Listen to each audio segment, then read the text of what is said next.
Alam mo ba na meron ng 15 klase ng haki na ipinakita sa storya? Teka lang, paanong 15? Di ba 3 lang naman yan? Sige, linawin natin. Yung 3 nga na laging binabanggit sa storya ay yung 3 pangunahing kategorya ng haki. Ang observation, armament at conqueror's haki. Pero bawat isa sa mga kategoryang yan may iba't ibang aplikasyon at may mga advanced na version pa nga. At kahit yung mga nasa parehas na kategorya magkakaiba pa nga ng gamit at epekto. Kaya all in all, pag pinagsama-sama na lahat ay merong 15 klase ng haki na nakita natin sa buong storya. Kung nalilito o nagdududa ka dyan, huwag kang mag-alala dahil pag-uusapan at hihimayin natin ang lahat ng yan ngayong araw para lalo pang maintindihan ng lahat. Hanggang ngayon kasi, marami pa rin talagang nalilito kung paano ba gumagana ang power system na ito. Simulan natin ang usapan sa kung ano ba ang haki. Sa loob nga ng bawat tao, meron raw natutulog na enerhiya na nagmumula sa kanilang kalooban o willpower. Maaring nilang gamitin ang enerhiyang ito upang magpakawala ng mga kakaibang kapangyarihan. Iba-iba ang itsura at epekto ng mga kapangyarihang ito, pero nahati sila sa 3 pangunahing kategorya. Ito nga ang mga pag-uusapan natin ngayong araw. Una nating pag-usapan ang observation haki. Ito ang una sa 3 pangunahing kategorya ng mga haki. Sinasabing nakatago ang kapangyarihang ito sa lahat ng tao sa buong mundo, kahit pa yung mga normal at mahihinang mamamayan lang. Yun nga lang, napakakonti lang sa kanila ang nakakatuklas at nakakagising ng abilidad na ito. Pero kahit sino ay posible dapat itong magawa kung may sapat na pagtuturo at pagsasanay lang. In essence, ang observation haki ay ang kakayahan na maramdaman at madetect ang enerhiya sa loob ng mga tao, hayop, at sa ilang bihirang kaso, mga bagay. Napaka-versatile ng hacking ito dahil kahit ang basic na version pa lang may 4 na iba't ibang aplikasyon na nakakatulong hindi lang sa labanan kundi pati na sa pang-araw-araw na buhay. Ang unang gamit ng basic observation haki ay yung tinatawag na presence sensing. Gamit ito, maaari mong malaman kung nasaan ang lokasyon ng iba kahit hindi mo pa sila direktang nakikita dahil nakatago sila sa likod ng mga harang o malayo ang lokasyon mula sa iyo. Kapag pinakiramdaman mo ang mga presensya nila, malalaman mo ang bilang at pati na ang bawat lokasyon ng mga tauhang nakapaligid sa iyo. Kaya napaka-importante nito sa labanan, lalo na kung ikaw ay pinapalibutan ng mga kalaban. Kahit hindi mo sila direktang tinitingnan, nagagawa mong masubaybayan ang bilang at lokasyon ng mga tauhan sa paligid mo. Kaya mahirap gulatin o i-ambush ang isang tauhan na may observation haki. Dahil gumagana ito gamit ang pagdetect ng enerhiya ng iba, hindi mo literal na nakikita ang itsura nila. Nagmumukha lang sila ng mga ilaw na nasa hugis tao, pero hindi mo nakikita ang itsura ng muka, kulay ng balat o itsura ng mga damit nila. Halimbawa na lang ang bulag na si Admiral Isho, na alam naman natin na may malakas na observation haki, pero naintriga pa rin ito kung ano raw kaya ang itsura ng mabait na si Monkey D. Luffy, dahil hindi nga kaya ng observation haki niya na makita ang mukha nito. Pero hindi lang sa mga tao gumagana ang presence sensing. Gumagana rin ang abilidad na ito sa mga hayop at bagay. Noong dumaong si Rayleigh at Luffy sa Rusukai na island upang mag-training, agad inihayag ni Rayleigh na ramdam niya raw na may daang-daang hayop sa loob ng island na yon. At sa battle sa Onigashima, nakita natin kung paanong naramdaman ni Big Mom na may kakaibang malakas na enerhiya na nagmumula sa espada ni Zoro. Hindi pa malinaw kung gumagana ito sa lahat ng Meito o sa mga espesyal lang na sandata katulad ng Enma. Pero malinaw na gumagana ang observation haki upang madetect ang aura o enerhiya mula sa mga bagay na walang buhay.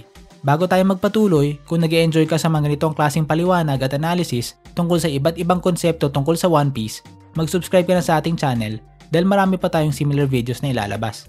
Punta naman tayo ngayon sa pangalawang aplikasyon ng basic observation haki, ang tinatawag na strength sensing o yung pagdetect ng lakas ng ibang tauhan.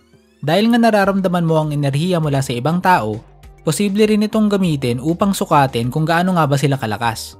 Kaya yung mga bihasa sa observation haki ay madaling nasusukat ang lakas ng kalaban nila unang kita pa lang. Isang halimbawa na lang noong mabilis na napagtanto ni Blackbeard na masyadong malakas si Luffy kumpara sa bounty niya na 30 million lang noong Jaya Arc, o kaya noong mabilis na nahulaan ni Kairos na malakas si Captain Kobe noong kakalapag pa lang nito sa barko nila noong Reverie Arc. Katulad ng presence sensing, gumagana rin ito sa mga hayop. Noong nabilang nga ni Rayleigh kung ilan ang mabangis na hayop sa Rusukai na Island, nasukat niya rin agad kung ilan sa kanila ang mas malakas kay Luffy, kahit hindi niya pa sila direktang nakikita. Bukod pa rito, gamit ang pagramdam sa natitirang enerhiya sa loob ng isang tao o hayop, kaya ring malaman ng isang observation haki user kung ang mga tao o hayop sa paligid niya ay malapit nang mamatay o namatay na. Kadalasan niyang isinasalarawan ng mga observation haki users ang mga presensya na nararamdaman nila bilang mga boses. At kapag humihina o nawala na ang mga boses na ito, ay alam na nila na namatay na ang mga tauhan na nagmamay-ari nito. Katulad na nangyari kay Kobe sa Marineford Arc. Ang pangatlo naman na aplikasyon ng basic observation haki ay ang emotion sensing o yung pagdetect ng emosyon ng ibang tauhan. Isang halimbawa nito ay noong napansin ni Queen Otohime yung mga pananakit sa loob ng puso ni Fisher Tiger kahit pa sinubukan niya itong itago. O kaya naman noong na-detect ni Admiral Isho na walang bahid ng galit sa puso ng mga citizens ng Dressrosa noong nagpapanggap sila na hinahabol nila ang Straw Hats. Kaya napaka-useful nito sa pang-araw-araw na buhay, lalo na sa pakikisalamuha sa ibang tao. Maaari mong maramdaman kung meron ba silang mga masamang balak o kung meron silang mabibigat na tinatago o kung agresibo ba ang personalidad nila at iba pa. Pero alalahanin natin na hindi rin perpekto ang abilidad na ito. May mga tauhan kasi na magaling umarte at magkontrol ng kanilang sarili mga emosyon na nagagawang malinlang kahit pa ang ibang magagaling na observation haki users. Halimbawa na lang si Kanjuro na nagawang maitago ng ilang dekada mula mismo kay Oden at maging sa mga Red Scabbards ang pagkamunghi niya sa Kusuki clan. Ang pang-apat naman at panghuli pero pinaka-praktikal na aplikasyon ng basic observation haki ay yung tinatawag na intent sensing o yung pagbasa sa gustong gawin ng kalaban mo. Bawat galaw nga kasi ng kahit sinong tauhan ay may intensyon sa likod nito. Syempre, hindi naman kusang gagalaw yung katawan mo.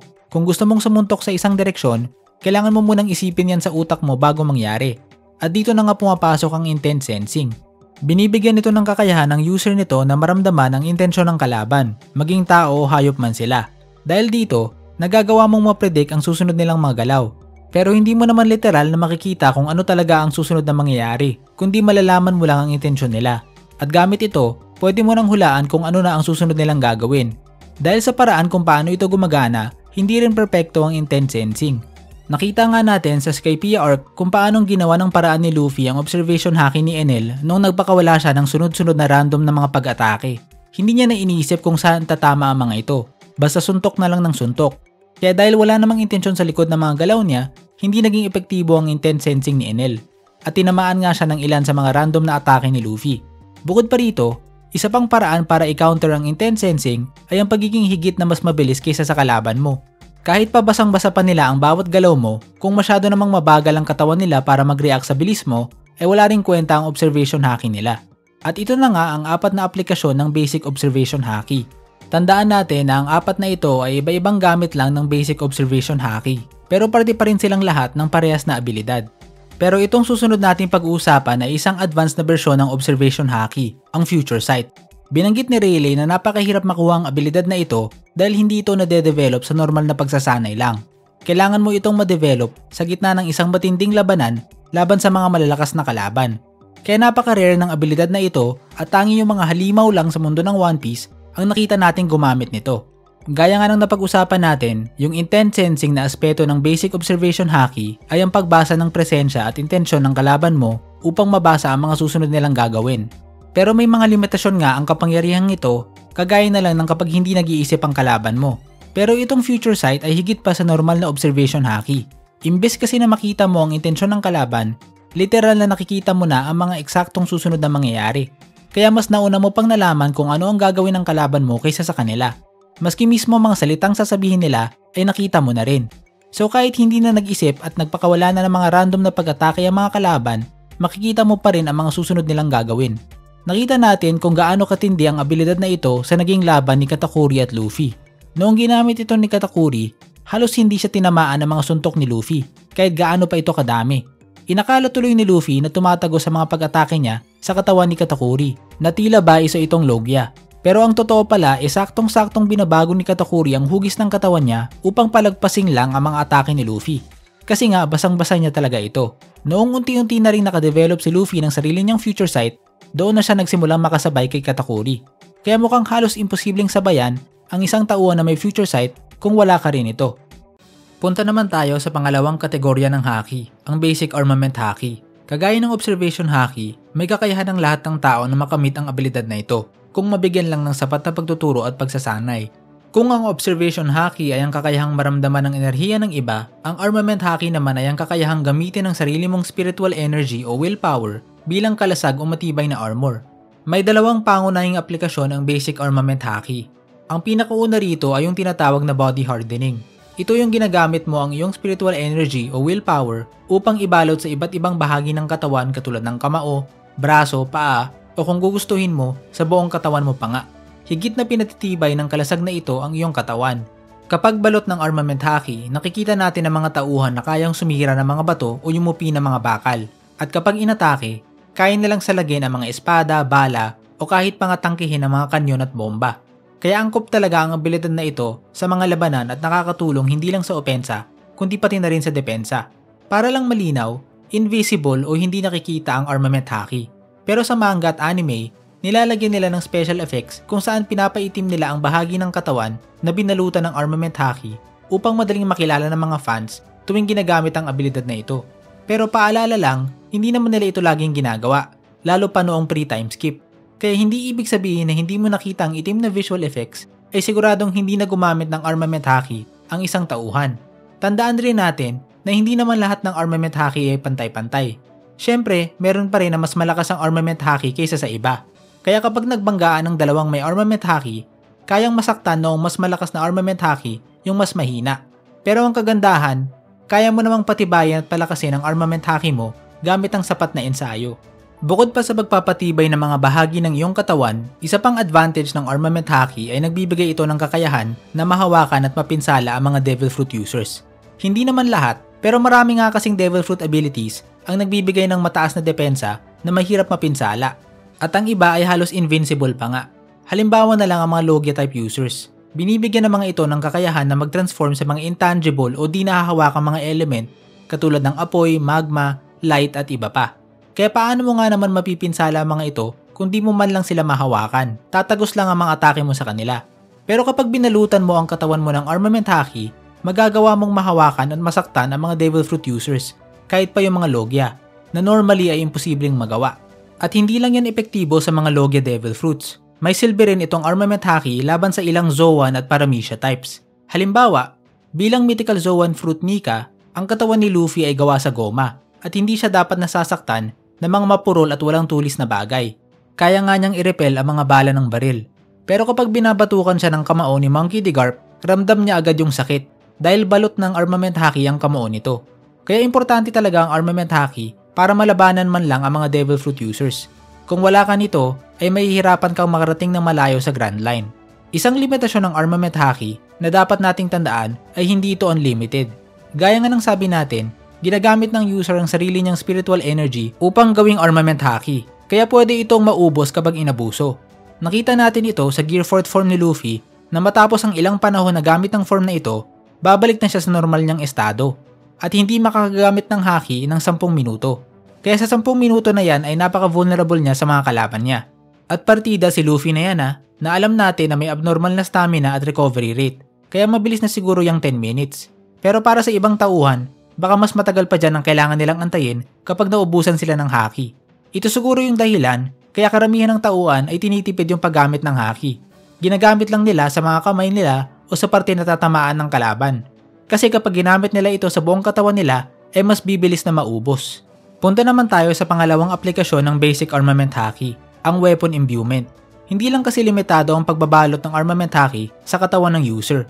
Pwede ring ilagay ng isang tauhan ng kanyang armament haki sa mga armas o kasuotan niya upang mapatibay rin ang mga ito. Ito yung ginagawa ng mga swordsman tulad ni Zoro kapag nilalagyan nila ng armament haki ang mga espada nila upang mapatibay rin ang mga ito. Yung epekto nitong weapon imbuement ay kaparehas rin ng epekto ng body hardening. Tumitibay rin ang mga ito at nagagawa ring mahawakan at mapinsala ang mga Devil Fruit users. Ang kaibahan lang talaga ay imbes na sa sarili nilang katawan, ibinabalot ng users ang armament haki nila sa mga armas nila. Kapag nabalutan na ng haki ang mga armas, panandaliang nananatili ang epekto nito kahit pa mawala pa sila sa hawak ng user. Halimbawa na lang yung mga bala o yung mga pana na pinapakawalan ay taglay pa rin ang tibay at properties ng armament haki matapos silang pakawalan ng kanilang users. Although hindi lang malinaw kung gaano katagal. Iyon na nga ang dalawang aplikasyon ng basic armament haki. Pero lagpas pa sa basic na aplikasyon na ito, ay may isa pang advanced na technique ang armament haki, ang tinatawag na emission. Sa dinami-dami ng basic armament haki users na nakita natin sa storya, iilan lang ang may kakayahan na gamitin ang advanced na version na ito. Mukhang kinakailangan talaga ng matinding pagsasanay upang ma-unlock ito. Imbes kasi na gamitin ang iyong spiritual energy upang ibalot sa katawan o mga bagay na direkta mong hawak, pinapalabas mo ang enerhiyang ito sa ere na kayang maglakbay ng ilang distansya mula sa'yo. Dahil nga invisible at matibay ang enerhiyang ito, kaya nitong magdulot ng matinding pinsala sa mga kalaban nang hindi man lang nila nakikita kung anong tumama sa kanila. Noong ginamit ito ni Sentomaru upang patalsikin si Luffy, inakala nito na Devil Fruit user si Sentomaru dahil hindi niya pa naiintindihan ng haki at armament haki emission noong mga panahon na yon. Napaka-useful nga nito sa labanan dahil napapahaba mo ang range ng mga atake mo. Kaya mong saktan yung mga kalaban nang hindi sila direktang hinahawakan. Bukod pa sa opensa, pwede rin gamitin itong emission sa depensa. Katulad na lang noong Marineford War, noong prinotektahan ng 3 admirals ang platform mula sa mga lindol ni Whitebeard. Itinaas lang nila ang kanilang mga kamay at napigilan na ang atake ni Whitebeard, na para bang naglagay sila ng invisible force field sa harap nila. Kahit advanced na technique ang armament haki emission, meron pa ring mas advanced pa rito. Ito nga ang internal destruction. Kung yung emission ay ang pagpapalabas ng yung spiritual energy o willpower sa ere, itong internal destruction ay lagpas pa rito ng isang hakbang. Pagkatapos mong palabasin ang iyong enerhiya mula sa iyong katawan, papapasukin mo naman ito sa loob ng isang tao o bagay upang sirain ito mula sa loob. Kaya higit na mas malakas ang dinudulot na pinsala nito kaysa sa basic armament haki hardening o kahit pa sa emission, dahil pinapasabog talaga nito ang target mula sa loob. Tingnan na lang natin yung mga punong ginamitan nito ni Luffy. Wasak na wasak talaga. At mas lalong delikado ito kapag ginamit sa mga tao, dahil pinipinsala nito ang mga internal organs mula sa loob ng kanilang katawan. Nakita rin natin kung paano ginamit ni Luffy ang abilidad na ito upang sirain ang mga explosive na kwelyo sa lieg ni Yamato ng mabilis bago ito sumabog. Kaya mukhang napaka-advance at hirap pag-aralan ng teknik na ito. Dahil kahit si Yamato, na alam natin na isang malakas na tauhan at may Conqueror's Haki pa nga, ay hindi kayang gamitin itong internal destruction upang pakawalan ng kanyang sarili. Pagkatapos naman ng internal destruction, may isa pang hindi masyadong kilalang advanced technique ang armament haki. Ito yung tinatawag na Devil Fruit Nullification, o yung kakayahan na baliwalain o tanggalin ang mga epekto ng Devil Fruit ng kalaban. Upang magamit ang abilidad na ito, kailangan nagtataglay ka ng ubod ng lakas na haki. Kaya napakakonti pa lang nang nakita natin na gumamit nito. Kabilang na ang mga Yonkoong si Big Mom at Kaido. Dahil raw sa dami ng haki nila, hindi sila mai-teleport ni Trafalgar Law kahit nasa loob pa sila ng range ng kanyang Devil Fruit. At noong nasaksihan ni Law ang abilidad na ito, sinubukan niya itong gayahin noong naapektuhan siya ng Siksik Fruit ni Doc Q. Matapos niyang mag-concentrate, ay natanggal niya ang epekto ng Devil Fruit sa katawan niya. Napakahalaga nga ng abilidad na ito dahil napakaraming ang delikadong Devil Fruit sa mundo ng One Piece. Katulad na lang ni Sugar na maaari kang i-transform sa isang laruan o kaya naman ni Kuma na pwede kang itapon sa mga malalayong lugar, mahawakan ka lang. Kaya malaking bagay kung hindi ka kayang tablan ng mga ganitong klaseng abilidad. Ito siguro ang isa sa mga dahilan kung bakit haki pa rin talaga ang nangingibabaw na kapangyarihan sa mundo ng One Piece. Sa totoo lang, malabo pa talaga ang abilidad na ito at hindi pa malinaw kung paano ito eksaktong gumagana. Kahit yung kategorya niya bilang haki ay hindi pa talaga nakukumpirma sa storya. Pero kung susuriin nating mabuti, malamang na isa itong uri ng armament haki. Lalo pat kahawig ito ng katangian ng basic armament haki na nagagawang baliwalain ang epekto ng ilang Devil Fruit sa kanilang users upang mahawakan at masaktan sila. Ang kaibahan lang, sa kasong ito ay ang sarili mong katawan ang ginagawa mong immune sa epekto ng Devil Fruit ng kalaban. Isa pa, nakita rin natin na ginamit ang abilidad na ito ni Trafalgar Law na never pa namang nagpakita ng Conqueror's Haki. Kaya malabo na isa itong uri ng Conqueror's Haki. At ipagpapalagay na lang muna natin na isang bersyon ng armament haki para sa ngayon. Punta naman tayo sa pangatlo at pinaka-rare na main category ng haki, ang Conqueror's Haki. Kung yung unang dalawang kategorya na observation haki at armament haki ay maaaring makamit ng kahit sinong tao basta mabigyan lang sila ng sapat na training, itong panghuli ay isang abilidad na kailangang natural mong taglay. Sinasabing isa lang sa bawat milyong-milyong tao ang nabiyayaan ng abilidad na ito. At kung hindi ka pinalad na magkaroon nito sa pagkapanganak sa'yo, hindi mo ito makakamit kahit gaano pa katindi ang gawin mong pagsasanay. Kaya napakabihira talaga ng abilidad na ito. At yung mga may taglay raw ng Conqueror's Haki ay kadalasang may taglay ng qualities of a king. At lumalaki para maging mga ma-influential na tauhan sa mundo. Simula muna tayo sa aplikasyon ng basic Conqueror's Haki na domination. Ang basic na kakayahan ng abilidad na ito ay ang paggamit ng iyong sariling kalooban o willpower upang dominahin ang ibang tao o hayop. Kapag ginamit mo ito, yung mga mas mahihina ang kalooban kaysa sa iyo ay kadalasang natatakot, nanghihina, at minsan ay nahihimatay pa nga. Pero hindi naman ibig sabihin nito na porket may Conqueror's Haki ka na magagawa mo na ang mga ito sa lahat ng walang Conqueror's Haki. Kailangan pa rin na mas malakas ang kalooban mo sa iba para gumana ito sa kanila. Kung pantay lang o mas malakas ang kalooban ng iba kaysa sa user ng Conqueror's Haki, ay hindi sila tatablan nito. Kaya nga kadalasan na lang natin itong nakikitang gumagana sa mga mahihinang tauhan. Sa kaso naman ng mga hayop, kapag nadomina mo na sila gamit ang iyong willpower, maaari silang maging sunod-sunuran sa'yo pagkatapos, katulad na lang na nakita natin na ginawa ni Luffy kay Uzi o sa mga hayop sa Rusukaina Island. Kapag may sapat na lakas ang Conqueror's Haki mo, pwede rin itong maapektuhan hindi lang ang mga tao o hayop, kundi pati mismong kapaligiran. Nakita nga natin kung paanong nagbitak-bitak ang barko ni Whitebeard dahil sa lakas ng haki ni Shanks. At tuwing nagbabanggaan ang dalawang Conqueror's Haki mula sa magkaibang users, maaari itong gumawa ng mga shockwaves at malalakas na hangin na kayang magpatalsik ng ibang tao at bagay.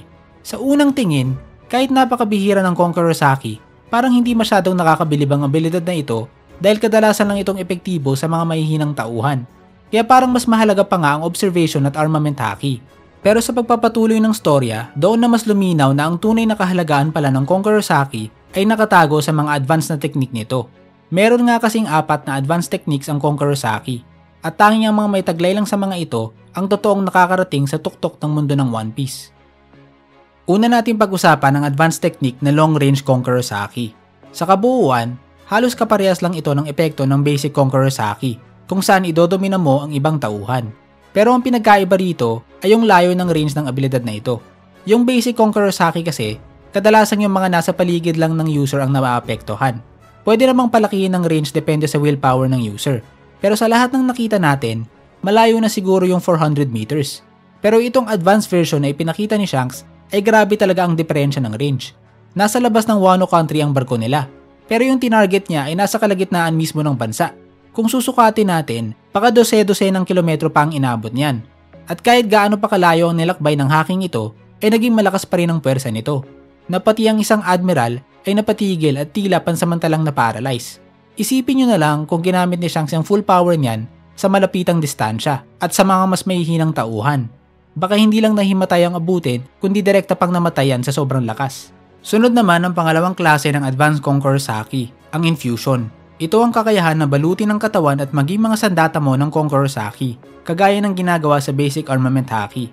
Ang pinagkaiba lang, imbis na normal na Armament Haki ang ginagamit, yung rare na Conqueror's Haki ang binabalot.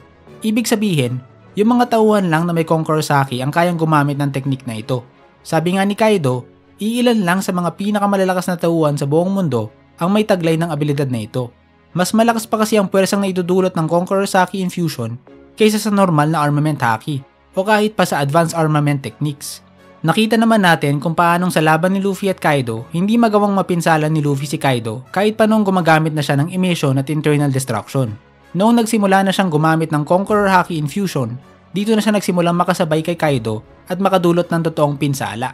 Tandaan rin natin na pwedeng gamitin sa Conqueror Haki Infusion yung Emission technique na ginagamit sa Advanced Armament Haki, kung saan pinapalabas mo yung Conqueror Haki sa iyong katawan o sandata. At kaya nilang pinsalain ang mga kalaban ng hindi direktang hinahawakan. Kaya nga tuwing nakikita natin na nagbabanggaan ang dalawang may Conqueror Haki Infusion, kadalasang hindi nagdidikit ang mga atake nila, na parang may invisible na puwersa sa pagitan nila. Pero higit pa rito, kapag sangkot na ang Conqueror Haki Infusion, ay talagang nayayanig ang buong kapaligiran at nahati ang mismong kalangitan. Sunod naman ang pangatlong uri ng Advanced Conqueror Haki, ang tinatawag na Observation Killing. So far, hindi pa natin ito direktang nakikita na in action sa manga. Binanggit pa lang ito sa isang supplemental material na ipinamahagi sa mga nanood ng Film Red sa Japan. Pero itong impormasyon na ito ay canon at mula mismo kay Oda at sa team niya. Sinasabi rito na meron raw kakayahan si Shanks na kontrolin ang kanyang sariling presensya, kaya hindi ito nadedetect o napre-predict ng ibang Observation Haki users. Gaya nga ng pinaliwanag natin, ang Observation Haki ay gumagana sa pagdetect ng presensya at intensyon ng mga kalaban mo. Kaya nga kung kaya ng isang tauhan na kontrolin at itago ang kanyang presensya at intensyon, ay malilito talaga kahit pa ang mga pinakamagagaling na Observation Haki users. At hindi mababasa kung anong mga magiging sunod mong galaw. In short, kung kalaban mo si Shanks o ibang may taglay ng Observation Killing, hindi gagana ang Observation Haki o kahit pa future sight mo sa kanya. Although hindi naman direktang sinabi, marahil ginamit ito ni Shanks sa naging laban niya kay Kid. Alam naman natin na hindi biro ang lakas at haki ni Kid. Pero kahit siya ay nagulat na biglang katabi niya na si Shanks, na para bang hindi gumana ang present sensing at intense sensing ng observation haki niya. Para lang rin malinaw, itong observation killing ay isang uri ng Conqueror's Haki. Hindi ito observation haki. Ibig sabihin, hindi ito basta-basta kayang matutunan ng kahit sino lang. Tanging ang mga pinanganak lang na may Conqueror's Haki ang kayang makakuha ng teknik na ito. Ang sunod naman ay ang panghuli at pinakamisteryosong uri ng Advanced Conqueror's Haki, ang Storage. Gamit ito, kaya mong itabi ang kapangyarihan ng iyong Conqueror's Haki sa loob ng isang tali. At kapag hinila na ang buhol ng taling ito, doon na may lalabas ang kapangyarihang itinago mo. Hindi pa malinaw kung paano talaga gumagana ang kapangyarihang ito. Kailangan ba ng espesyal na tali o espesyal na teknolohiya? Hindi pa nga sigurado. Pero minsan na tayo nakakita ng similar na mekanismo sa advanced na island ng Wederia, kung saan ipinakita nila kay Nami ang isang wind knot na naglalabas ng malalakas na hangin kapag tinatanggal ang buhol. Kaya abangan na lang natin kung may kinalaman ba ang teknolohiyang yan sa Haki storage. Ang kaisa-isang beses na nakita natin ang abilidad na ito ay noong itinago ni Joyboy ang malakas niyang Haki at pinagkatiwala niya kay Emeth. Kahit pa noong namatay na si Joyboy at higit na 800 taong nakaimbak lang ang Haki niya, napakalakas pa rin ang epekto nito noong pinakawalan na kahit mga Vice Admirals ay nahimatay at pati mga Goros ay napatalsik, na para bang hindi man lang humina ang ancient Haki na ito. Paalala ko lang itong mga pinag-usapan natin ngayong araw ay yung mga uri at aplikasyon lang ng Haki na naipakita at nakumpirma na sa atin sa storya. Pero posible naman na marami pang ibang klase, lalong-lalo na yung mga advanced na version na lalabas pa sa storya sa hinaharap. Lalong-lalo na kapag nakita na natin sa labanan yung mga natitirang legend sa mundo ng One Piece katulad nila Dragon at Shanks, o maging si Joyboy at Imu. Siguradong marami pang posibleng Haki upgrades na makukuha ang Straw Hats, lalo na si Luffy. Kung gusto mong malaman kung ano pa yung mga posibleng abilidad at aplikasyon ng Haki na hindi pa kinukumpirma sa storya pero medyo halata na, kagaya na lang ng Voice of All Things, huwag kang mag-alala dahil gagawan agad natin ng video yan. Kaya mag-subscribe ka na sa ating channel para ma-update ka agad kapag lumabas na yan.